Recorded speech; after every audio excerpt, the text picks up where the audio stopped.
CR101radio.com, podcasts, and more. Are we running low on ideas for spending money? This is R.J. Rushdoony with a report on our threatened freedom. I wonder sometimes if our planners sit up thinking ways to test our patience. Some of their projects are really amazing ones. The Community Development Project of the Department of Housing and Urban Development has come up with a choice one. Baltimore has a well-known block, several blocks long, of strip joints, adult bookstores or pornography shops, peep shows, and the like.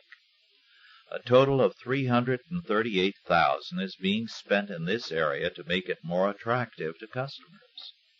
The pavement is being cut at various points to make tree planting possible, and wheelchair cuts have also been made in the curbs.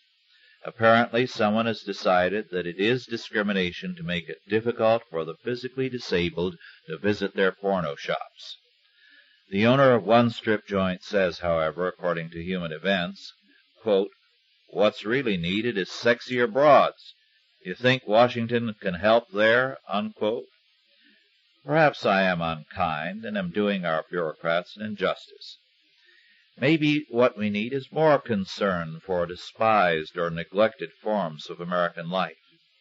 Let's help them by suggesting better means of spending money. Why not park benches on Skid Row, so that our unfortunate people there can have something besides the pavement to sleep on? Or is that too practical and worthwhile a suggestion?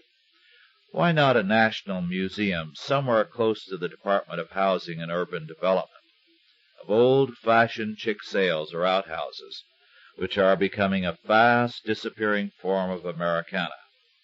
Has HUD no concern for our American past? For some of us old enough to remember the days between World Wars I and II, one of the most common aspects of American rural life was the farm mule. I don't understand why our Washington politicians do not erect a national monument to the mule. They have a lot in common. Both are stubborn in resisting orders, and both are impotent and sterile. Perhaps I am too hard on politicians. After all, Will Rogers said that he never met a man he didn't like. However, Will Rogers never spent too much time in Washington, D.C. We Americans have a good sense of humor. This is the reason why we can live with our politicians in Washington, D.C. But perhaps it is a mistake to poke fun at Washington.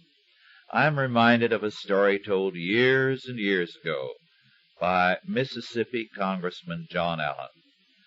A Confederate cavalry colonel was leading his regiment in a gallant retreat, with the Yankees in hot pursuit. Some of the Confederates were turning now and then to fire at the Yankees. The colonel then gave this command: "Boys, stop that shooting. It just makes 'em madder." This has been R.J. Rushdoony with a report on our threatened freedom.